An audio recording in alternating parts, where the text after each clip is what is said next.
From an offensive line perspective last game, it seems like the pulling that Coach Clanton has talked a lot about developing with this group, with its athleticism, was on full display maybe as much as ever. What was it like to see them moving around and really able to create a lot of space and, win the line of scrimmage?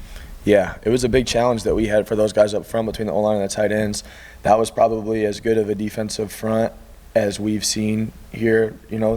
Certainly the last couple of years, they're just big, talented, athletic. The defense is really talented. So really challenged those guys that week and felt like we had a game plan where we had to be able to set edges and win the C gap and pull those guys around. And we got big dudes up front, so it could be a challenge for those guys a little bit. But Coach Clanton's as good of an O-line coach as there is out there and did a good job preparing those guys. And they were cutting it loose out there. It was fun to watch.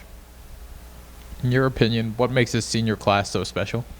I think the chemistry that those guys have with each other and the leadership ability that they bring us and they bring myself. You guys know how many games has Iowa State lost like Saturday where it feels like it's all gone wrong and nobody can pinpoint why. And we've had so many 2-minute drills and just crazy situations this year. We don't win those without them. It's not because of me. It's not because of our coaches. It's because of the seniors. It's because of the leadership our football team has. So their ability to be able to get things back on track and be calm and be composed and go lead and to be able to, put something together when their back's against the wall. And it's really, really hard to do for anybody. It's hard for players, coaches to do that. So I think the chemistry and the trust they have in each other and the grit that unit has is really special. Taylor, to go back to the call at Utah, Jaden maybe hinted that Carson maybe wasn't completely inaccurate in practice on the throws. Just what then gave you maybe the confidence and the belief that when the lights were at their brightest that he would execute that? Yeah, well, he was 1 for 3 in practice.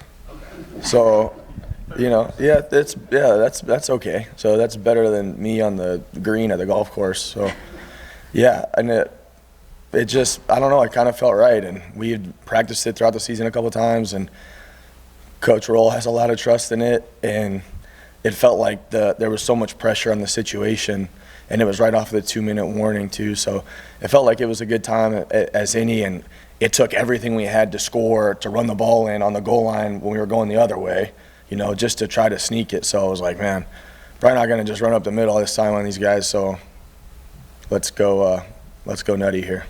And it was a great throw and a great catch by him, and good job by Gabe and Carson and everybody else. Coach, how do you practice playing in the freezing cold and Jaden Higgins catching a rock-hard ball? Yeah, we go outside and we get the balls wet. Like today we were out there, and even 2 years ago we played Texas Tech and it was really cold. We'll go outside and make a big deal about it and try to get the balls cold as we can and water them down and stay after and catch colder balls and try to harp on it. We do up-downs for all the drops at the end of practice, so there's already a little bit of stress there. So, yeah, we try to just address it and then run into it head on the best way that we can and try to get in front of it. What are some ways you can try and minimize K-State's pass rush? Yeah.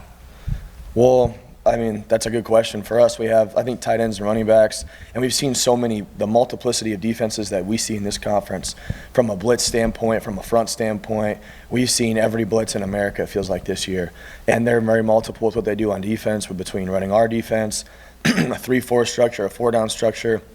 So I think us being able to keep the game plan simple and allow those guys to execute the pictures that they see, and between our O-line and our tight ends and our running backs to be able to get chips and nudges and make the looks really, really easy for those guys to feel comfortable and confident to go execute from a pass protection standpoint. Seems like you guys offensively have taken a few more shots this season. You were asked about the Carson Hansen pass.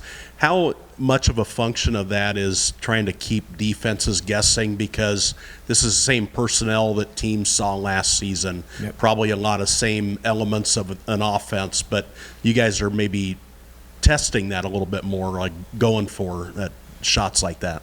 Yeah.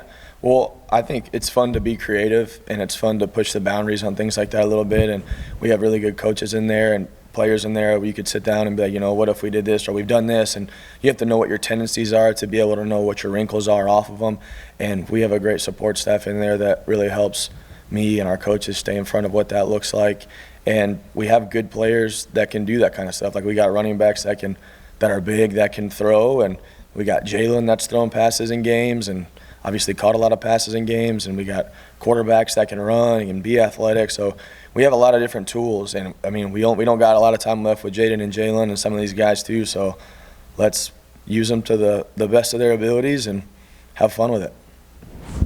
At this point in the season, how much are you self-scouting yourself to make sure that you're not repetitive with certain looks, formations, play calls, all those different things? Because it's paramount as teams gather more information on you. Yeah, all the time, every day, every Sunday. Our guys between Sam Buckner and Coach Steeples and Kyle and all those guys do a really good job of, this is what we're doing. I'm paranoid about it too when Steve-O's in a three-point stance, what are we doing? When his foot's inside the tackle box, what are we doing? When we split flow, what's it look like? Are we always, doing something out of this? Or when Gabe and Steve-O were before, like the tight ends were, dinged up, it was certainly more run when Gabe and Steve-O were in there together, and it was more pass when Bramer was in there. So you have to be cognizant of just those kind of stuff, especially like the analytical piece now with what people get from PFF and all these other data services that just give you printouts of when 18's in the game, they're 80% pass, and when 49's in the game, they're 80% run. So you can also lean into that for your play action passing and things like that. So you try not to dive too much into the wild web of all that stuff, but you have to be cognizant of it a little bit, I think.